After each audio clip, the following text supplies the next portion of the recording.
TV.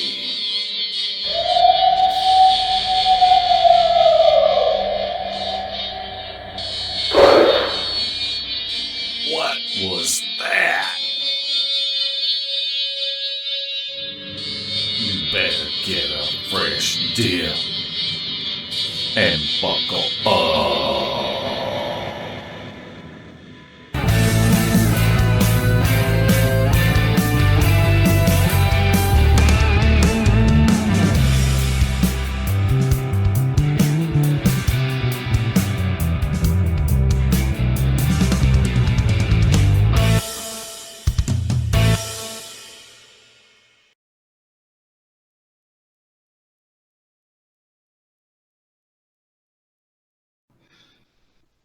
Just about the time I can't hear them anymore, I can hear what sounds like somebody walking straight out in front of me in that creek bottom. Well, that's who scared the turkeys, because they have a direct line of sight to whoever that is or whatever that is. So I stood up. When I stood up and I'm looking to see if I can see what it is, it sounds like two legs. But you know, deer can sound like that. If they're trotting, it can sound like bipedal running, but it wasn't that fast. So I was thinking it was somebody, and it was. Finally got to see who it was. It was a black guy, which made perfect sense. I could see him just about from the top of his shoulders up, and he was looking in my direction. And I say it makes perfect sense because of where I was. You know, the property that I was hunting on belonged to an old black man. His whole family lived on the road up there. His sons and daughters and nieces, nephews, they own that whole area. And it's one of them, as far as I was concerned. But he was walking east down in that creek bottom, and he would come up because it was like a little cliff. It was a pretty steep little drop off there. And he would walk up and look at me and then look back where he was going. He'd take a few steps. He'd look at me and snap his head back where he was going. So I waved my hand at him. You know, I'm right here. You know, don't shoot me. I won't shoot you. And one kind of wondering, I guess, why he's not coming on up. But it would have been a little climb for anybody. And he looks like, from what I can tell at this point, he does look like a fat guy. That's what I thought. This was a fat black guy. Very, very dark black face. Well, I think at one point, at this point, there's a big pine tree right behind me. And I plop my back against it. And I put my right foot up on that pine tree. And I put my gun down to my left. I have my left hand around the grip, but I have my right hand up on the butt of the gun like a boat paddle. A non-aggressive, you know, I'm not going to shoot at you position. Well, I think he walked away from me. I didn't see him walking away. I could still hear him.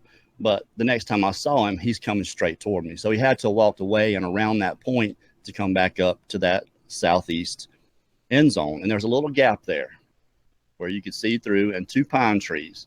And I'm watching him. I'm not paying a whole lot of attention, but he don't look quite right. I didn't, you know.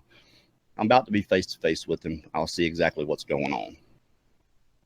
Well, he's coming up, and what I can see on his body looks like camouflage, like a camouflage vest or something, because the arms were dark, but he had something here, and it looked just like camouflage to me.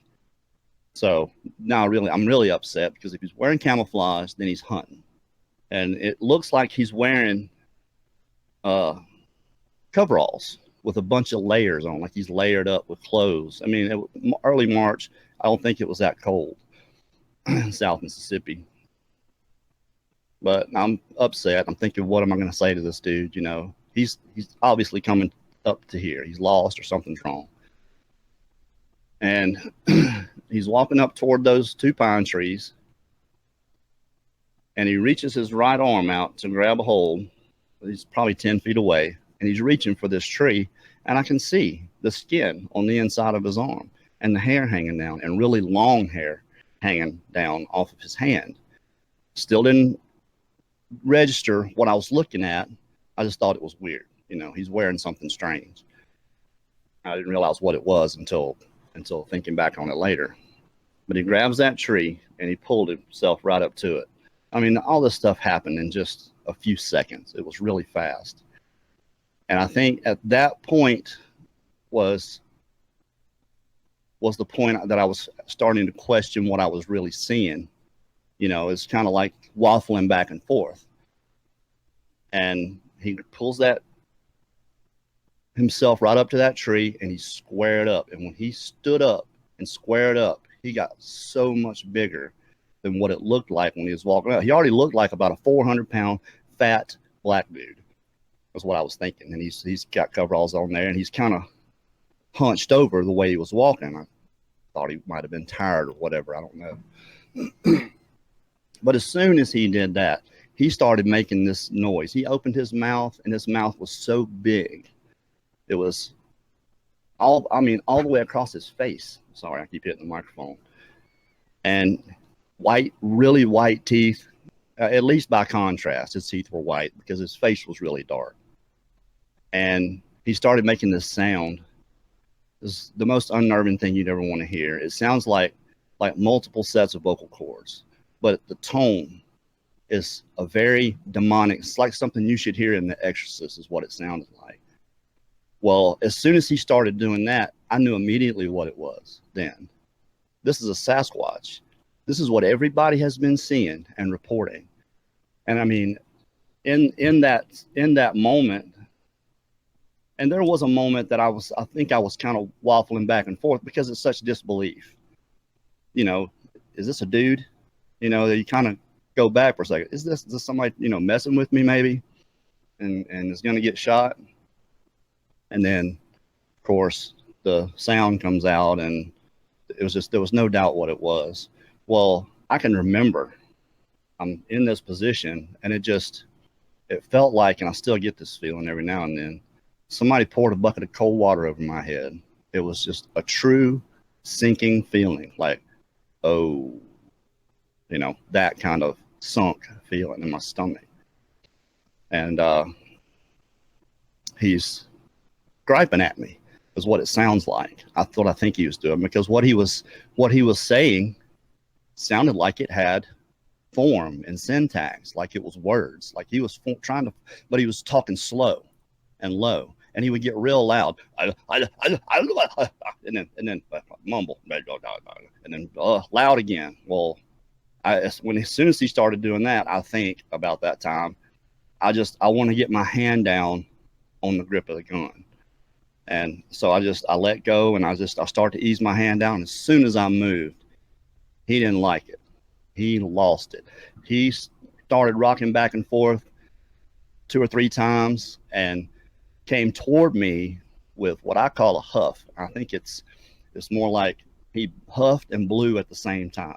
It wasn't really a yell, but it was very powerful. It was just like, you know, like, no, you know, you're not putting your hand on that gun.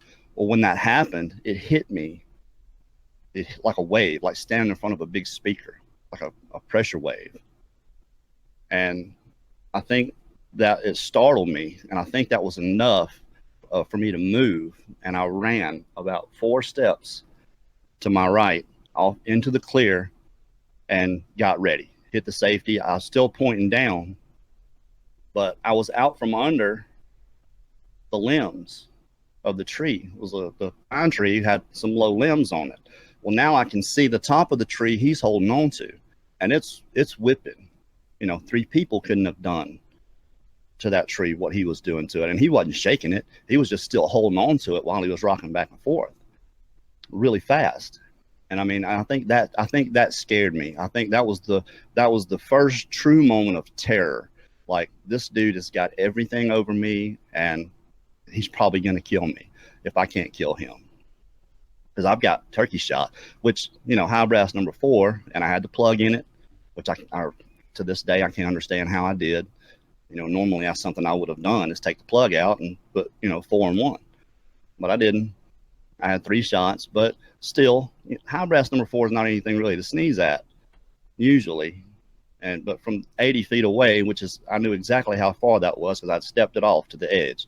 It was about 72 feet to the edge, and he was probably another 8 feet or 10 feet on down that grade. just about as tall as me, maybe a little bit taller than me, but standing down that grade. So he was 6'6", 7 foot. He was tall.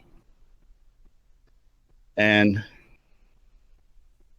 he went back to making this sound, and we're standing here. All this has happened in just a few seconds. And he stuck his tongue out, straight out, right through his teeth. He showed all of his teeth, stuck his tongue straight out, just like he was tasting the air. You know, he wasn't really like sticking his tongue out at me.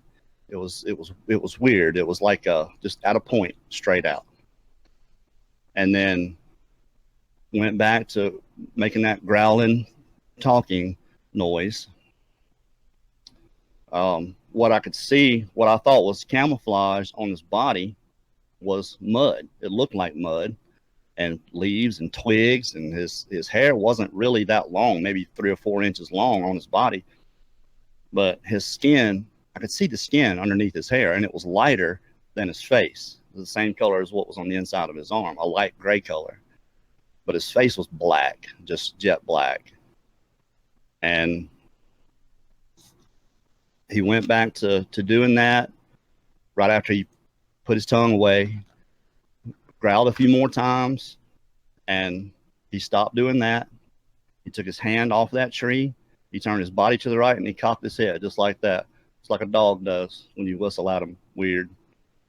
But like he's looking down his nose and across his shoulder at me.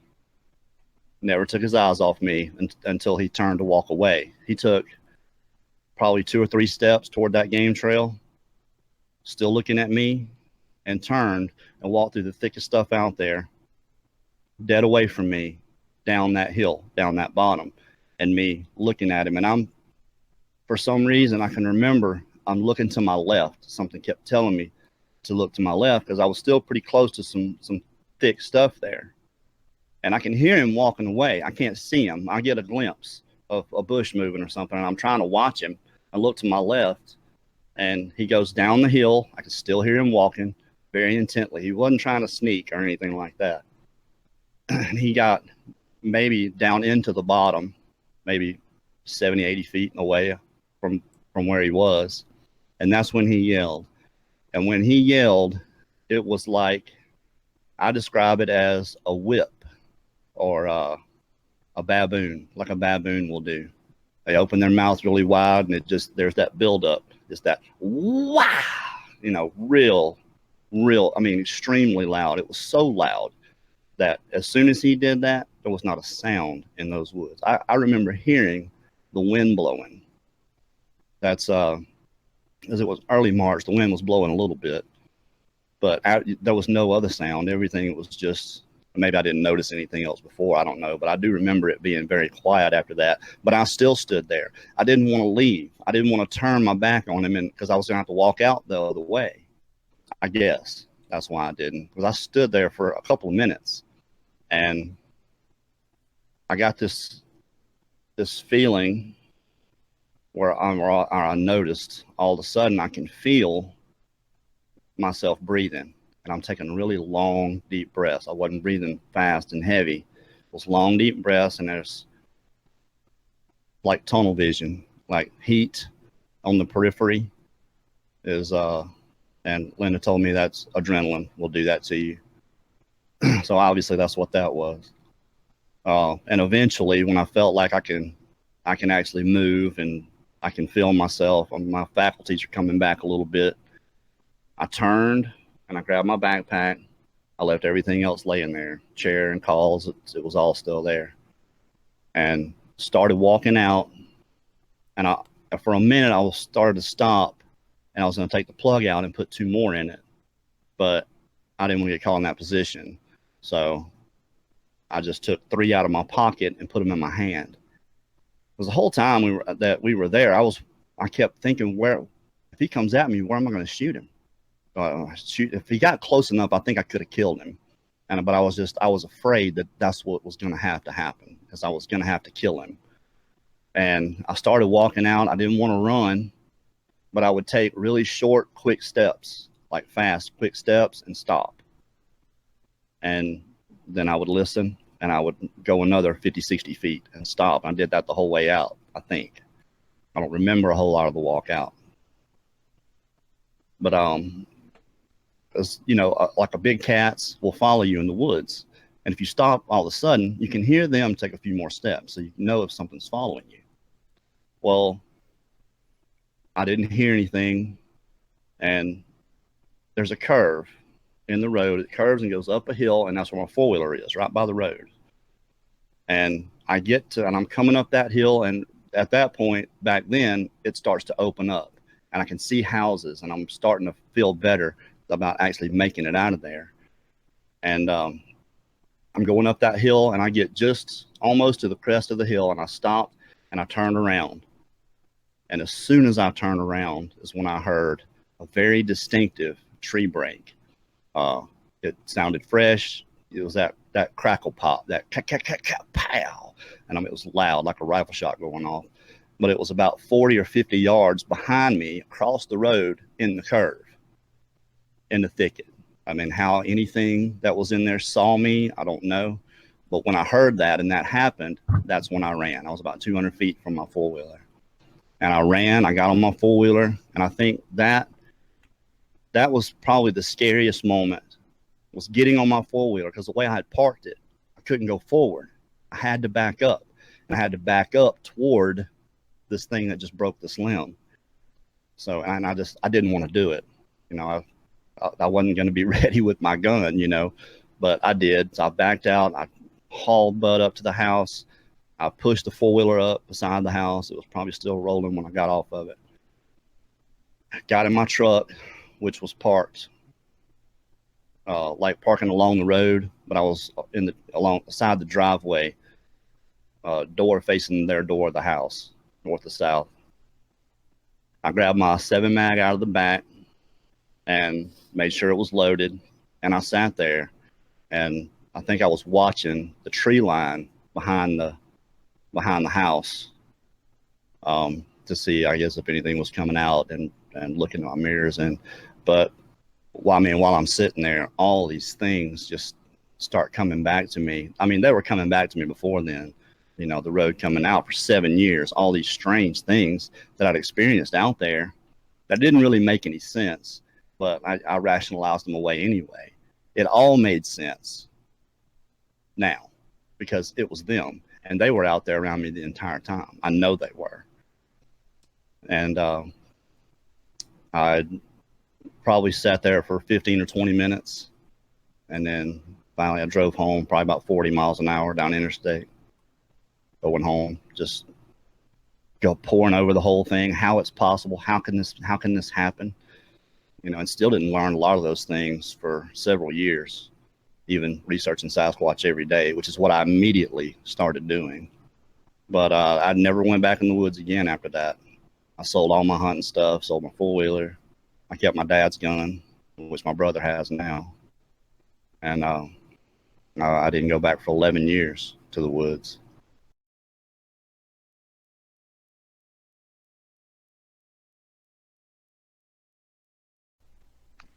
Oh, my sister's, hey, you know, she stopped. She goes, did you hear that? And I'm like, no, because I'm over here making a lot of racket, getting wood, and you're stepping on dry twigs and leaves, so you're kind of making a lot of noise, right? And my sister, did you hear that? And I'm like, no. What did it sound like? What did you hear? She goes, it sounded like loud thug thug, like something dropped. I'm like, no, I didn't hear it because I'm over here making noise. So, well, I just kind of brushed it off, and we gathered wood, and finally we get the fire going. Now it's just her and I now, and we get the fire going. And when I say we get that fire going, we got that fire going big. So it's bright enough to where we could see all the way around us, right?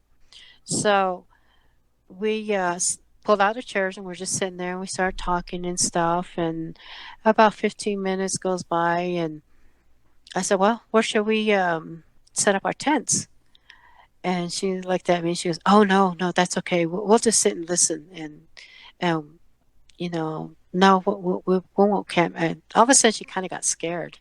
I think she might have sensed something there around, especially after she heard that loud, like something heavy dropped. about maybe another 15 minutes goes by, and we're talking and all. By the sun's about 10, a little after 10 o'clock, and it starts getting cold. And so I get up to go to the Jeep and go to the back, and just when I, come around the back there, and I noticed this huge log, huge, and it was really long. And I'm like, that was not there when we pulled up. So I told my sister, I said, hey, come here, look at this. I said, this log wasn't here when we pulled up. Right? She goes, no. I said, this is probably what you heard dropped. It's huge. I mean, really long. And I'm like, okay, maybe we startled this thing or something, and it dropped the log there. Because there was something before we started that fire, when I put my hand in that fire pit there, I noticed there was red ashes still. It was still kind of hot a little bit. I'm like, wait a minute.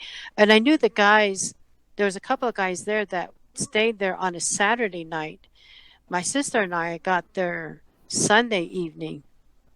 And I'm like, well, I know the guys were there earlier, but that was last night. And they took off back home, early Sunday morning. And I'm like, wow, why are the ashes still red? And then I started kind of putting I wonder if they were going to start the fire back up, because of that wood that they dropped. I was kind of putting that together a little. And so my sister's she started getting kind of scared. And we sat back down. I grabbed my jacket, sat back down. And it was probably around, like I said, it was after 10. And I had we had our chairs facing to the west. And there's a little road that goes towards the back, but it's, it doesn't go very far because it's like a dead end.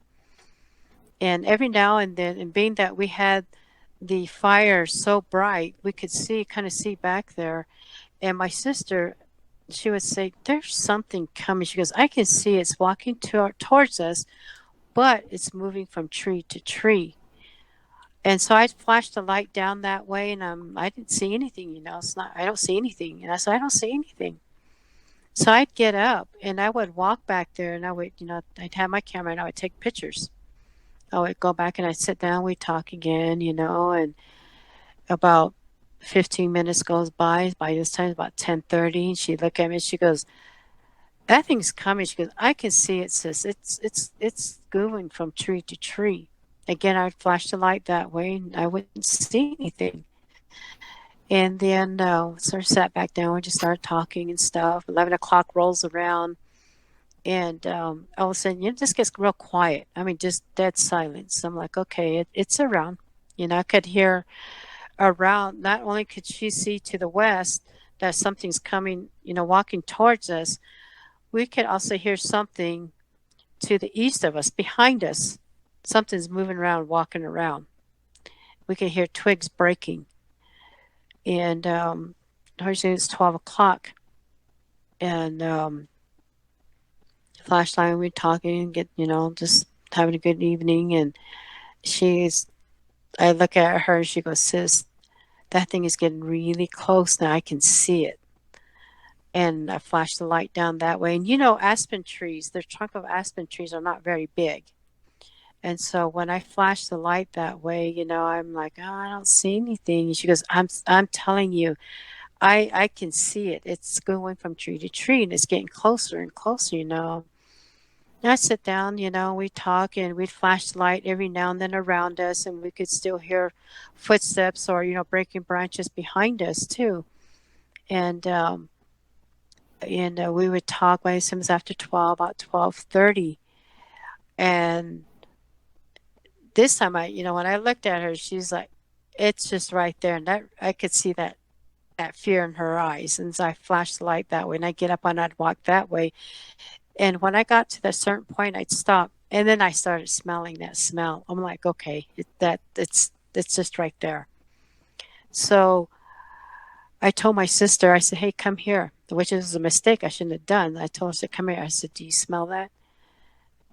And she just freaked out. And I flashed the light, and there it was. It was probably about a good, maybe 55, between 55 and 60 yards away from us. It was getting really close. When I flashed the light to it, like I said, the aspen trees, the trunk's not very big. So this thing, when I flashed the light on where it was standing right along the side of that aspen tree. And what I could see is the back side of it, so like the head all the way down. I could see the whole back. The hair color was reddish brown. And once she saw that and got that smell, she panicked. And this is one thing that you don't do is you start freaking out and start throwing things in the vehicles because they'll know something's up, and then they'll start coming in quicker. So I literally had kind of a hard time getting my sister, hey, calm down. It's okay, I'll get you out, we'll get out. So she grabs stuff and starts throwing it in the ride. I'm like, no, don't do that. Just play calm. I said, we're going to be okay. And so she was just panicking. I mean, she grabbed the chairs and grabbed stuff and started throwing it into the ride. We get things in the ride. And I told her, hey, just calm down. By this time, I could literally hear like this thing closing in on us like this. And so I'm like, what about the fire? Because we had that fire going. And I was kind of hoping, I wanted the fire to go down. Well, let's let the fire go down. We'll see what happens. And oh no, she was already down on her hands and knees throwing dirt on the fire. And I'm like, okay. So, we got it out enough to where it'd be okay to go. So we get in the ride and we go. And, on the road, like I said, I faced the ride to the road there. As you're going up, there's a little hump. And then you got to take a right, just kind of like do this and turn. And so I did that. And there's no tree stumps, no boulders or nothing on that road. And we started heading out. I just barely stepped on the gas and started going. All of a sudden, I feel this like something grab underneath the Jeep and like just pulls and holds it. And she, my sister really got scared. She was like, what are you doing? I said, I'm not doing anything. I said, something's holding down the Jeep. And I told her, I said, listen, I said, you're going to have to crawl back there and see what's holding on to the Jeep. I said, I know there's no tree stump back there. There's no boulders that the Jeep could have got hung up on. There's absolutely nothing there. Crawl back there and see what's holding it. Oh, she wouldn't do it. She was so scared. I'm like, okay, so I reversed it. I said, hang on, I reversed it to see if I could bump it. So I put it in reverse, stepped on the gas, and I didn't feel nothing. Put it in drive, hurry up and took off. I started going a little bit, and again, that tug, I mean, like something grabbed onto the Jeep underneath and just held onto it. I couldn't go. And she's like, you're doing this. I'm like, no, look at my feet on the gas pedal. It's all the way down. And she was freaking out. And I told her, get your gun out and get ready. And so again, I shoved it into reverse and it took off, nothing. I said, okay, hang on, here we go. Took off again. And it did the same thing. This time, I mean, it held on to that Jeep like it didn't want us to leave. And, my sister, she's like past panicked by now. I'm like, listen, don't worry, I'll get you. We'll be okay, just calm down. And so, again, I bumped it put it into reverse, took off, nothing. Went down, put it into drive again, stepped on the gas, and we got a little further. But this time, this is the fourth time now. This thing just held on to the Jeep. And she's like, oh my God, what are we going to do? I said, we'll get out. Don't worry, just be calm, And, she was just so scared. And man, I put it in drive. I took off again. Once I really took off again, and I could feel it finally let go, and the Jeep just took off, and we hightail out of there, all the way out to the main dirt road. And she looked at me. She's like, once we got onto that main road, dirt road, she looked at me. She goes, "Oh my God, sis, one is right beside us. I can see it's falling, running right alongside us. I looked at her and I said, "Yeah, I see one right beside you too." And I hit the brakes. I said, "You see one back there behind us?" I hit the brakes. She goes, "Oh yeah, see, I see it." And there was like three of them. It like followed us all the way out. I mean, it ran. I know it was probably going about 45 to 50 miles an hour. I mean, we hightailed out of there, and it took us about a good maybe 20 minutes, 25 minutes to get out of there.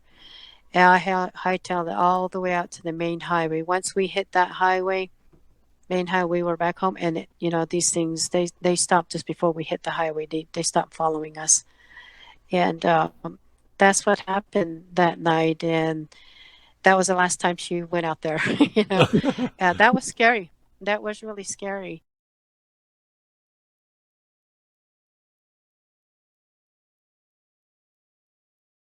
Anyway, so I'm sitting in camp, and I've got a jar that I could use the restroom in because I was determined to never open the door.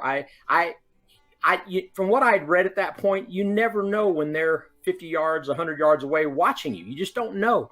So I was determined that if they were, that the camp appeared empty. They never saw any movement. They couldn't see through the glass and see any movement. That's why I had it taped up with blankets. And so I'm just sitting in there in the dark, just with my seat kicked back, and I'm listening. And it was like 10:30, 11 o'clock. I can't be exact on the time, but it was sometime around that time frame. I start hearing footsteps of something walking through leaves and making that distinct sound of crunch, crunch, crunch. But I was also hearing something that it took me a few times for my head to say, that's what that is. But it was dragging a stick. I heard it dragging through gravel. And this was my first time at the park, so I was really unfamiliar with the layout of the whole park, unlike I am now. There's actually things I know now that make I have answers for some of the things that happened that night that I didn't know that night, that I do know after the fact, that I can explain now. What I didn't know at the time, what I was hearing was something going from trash can to trash can, dragging a stick. I was hearing it also hit metal lantern posts, because I was hearing a ding, a metal ding where it was hitting these metal.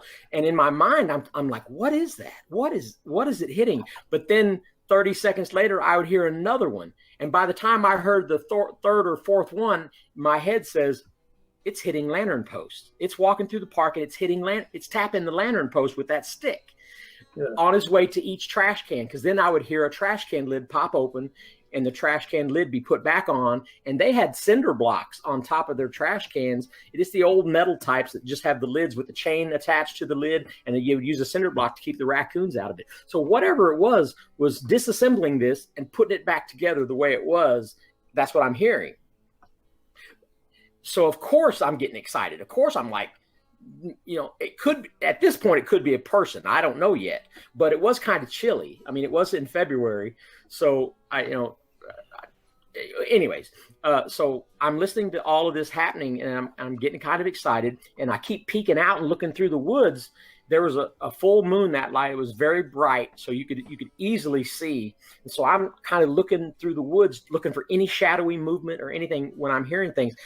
But I don't see anything for a while.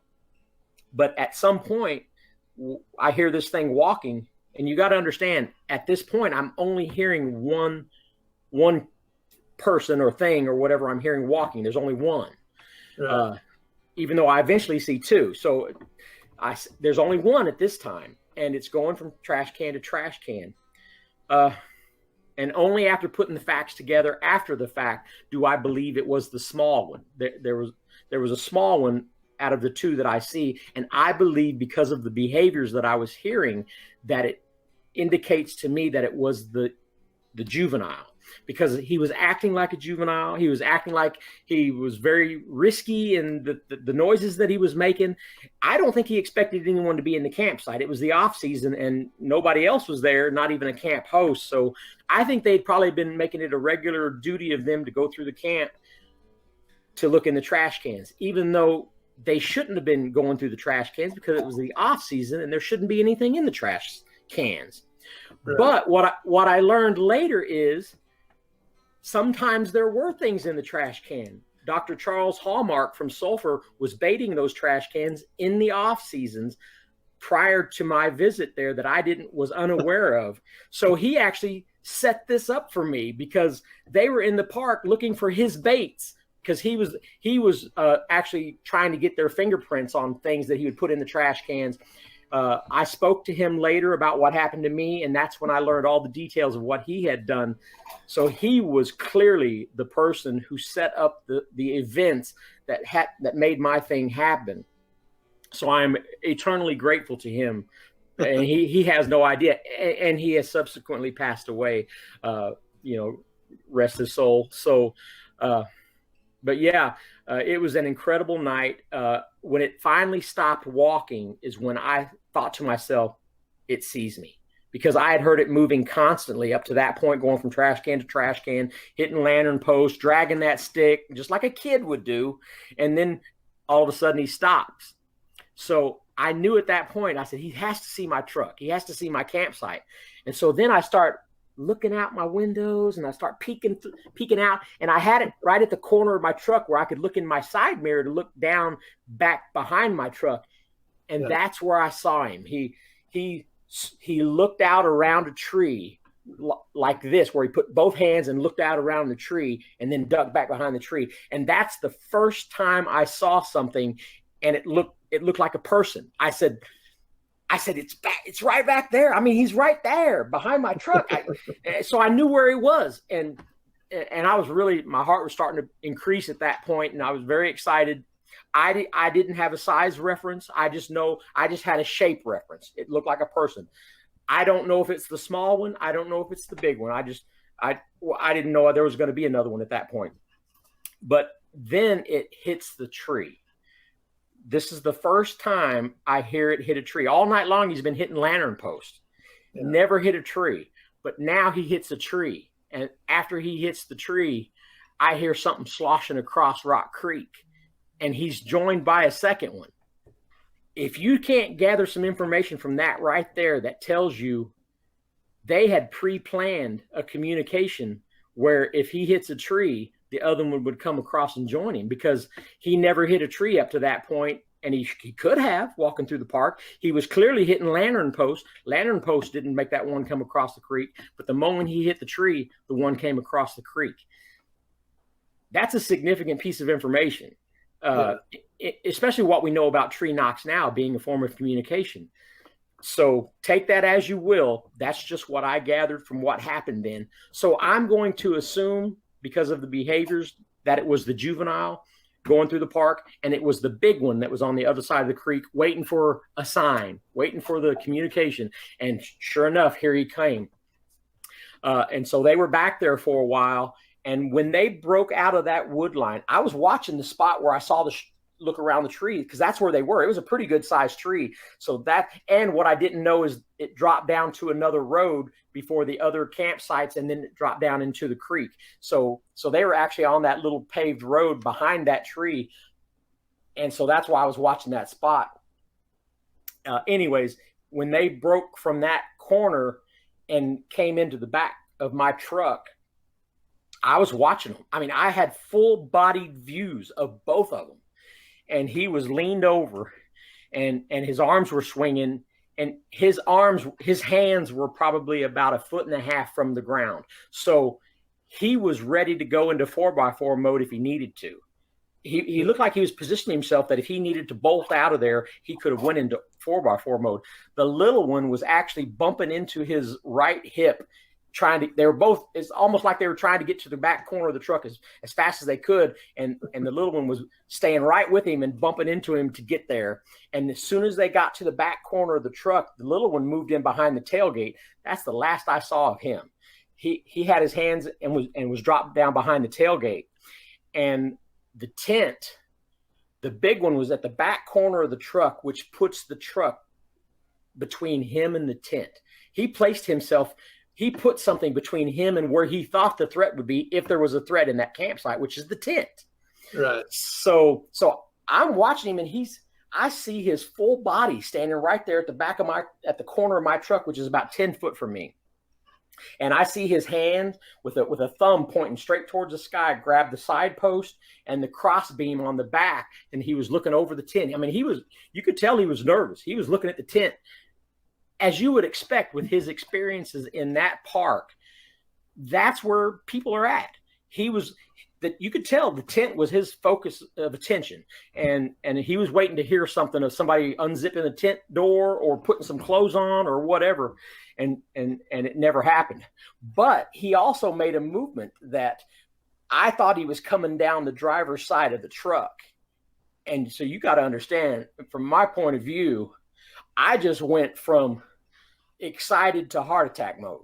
The moment I thought he was coming down to the driver's door, I mean, I went into as close as to a panic that you can and still try to be quiet. My heart was racing, and even though I had blankets up, I'm still moving in behind the A post of my truck and trying to scrunch down. And that's when I saw my shirt on my chest going boom, boom, boom, boom, boom, boom. And my heart was beating so hard. I thought to myself, if he's touching my truck, he can feel the truck move of my heart beating, because I could feel like I felt like I was moving the whole seat with my heartbeat. So I'm thinking he can feel the truck pump pulsating with my heartbeat, and that scared me too. So I pulled my back off the seat because I didn't want him to feel the truck moving with my heartbeat. I just didn't want him to know I was in the truck. Right. But what happened almost immediately after all of that was happening in my own head was the back end of my truck squatted down, where I thought he was climbing into the back of my truck. I didn't know until the next day, with a closer look at the evidence on my truck, I believe he was standing on my bumper. But in my truck, all I was hearing, and the truck was squatting down. So I'm like, oh my goodness, he is in the bed of my truck. I'm thinking he's in the bed of my truck. And I was thinking to myself, he's going to climb over the cab of my truck. He's just going to keep on climbing until he's on the cab of my truck, and he's going to crush it. And so I actually touched the key in the thing. I'm like, I'm going to have to start up my truck with this thing in the back of my truck. And I'm like, am I going to be able to take off? Am I going to be able to go with him? So you've got all of these thoughts just pummeling each other in my head. But in a split second, I realized that he wasn't climbing onto the cab of my truck, because I heard him shuffling through the stuff in the bed of my truck.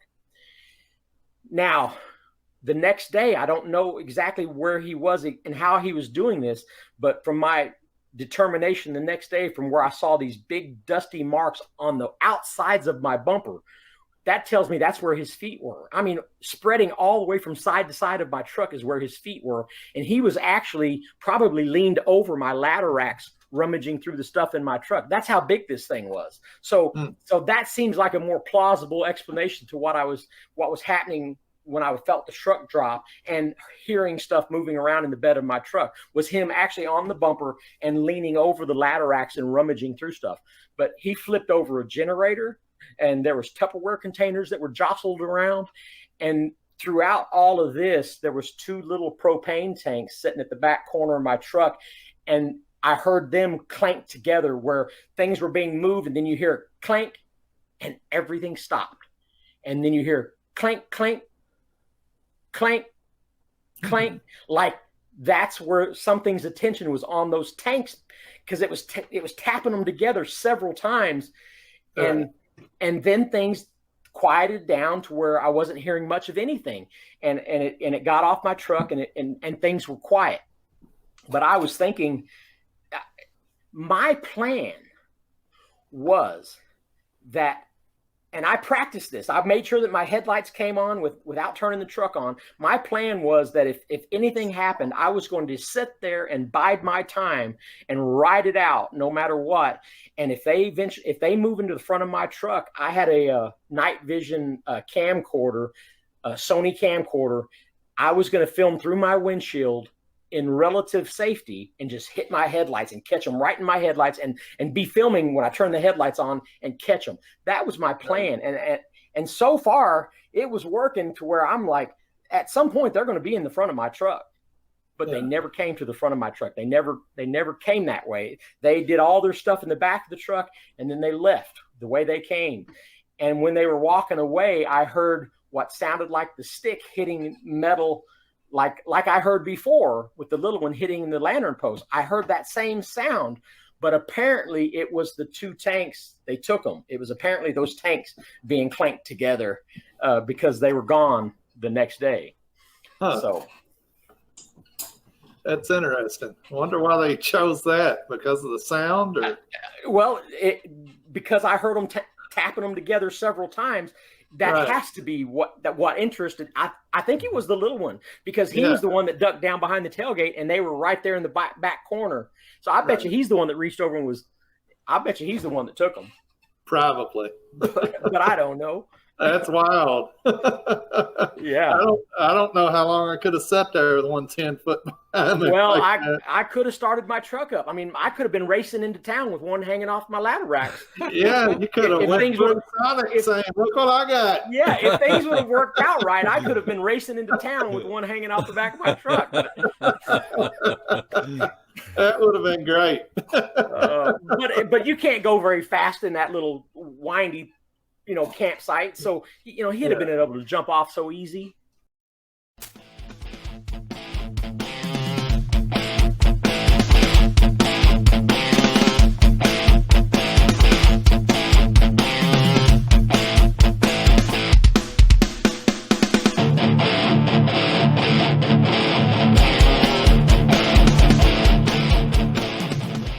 If you would like to support Beast TV, check out our gear.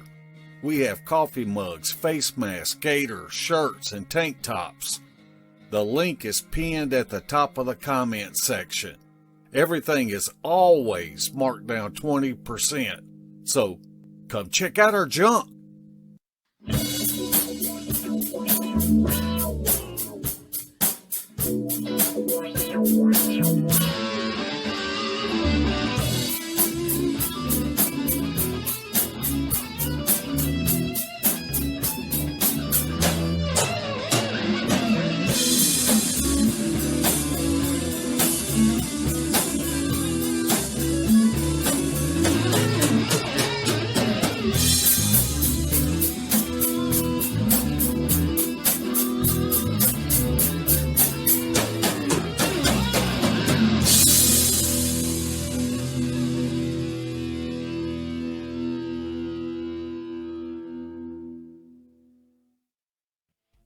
This has been a Sawdust production.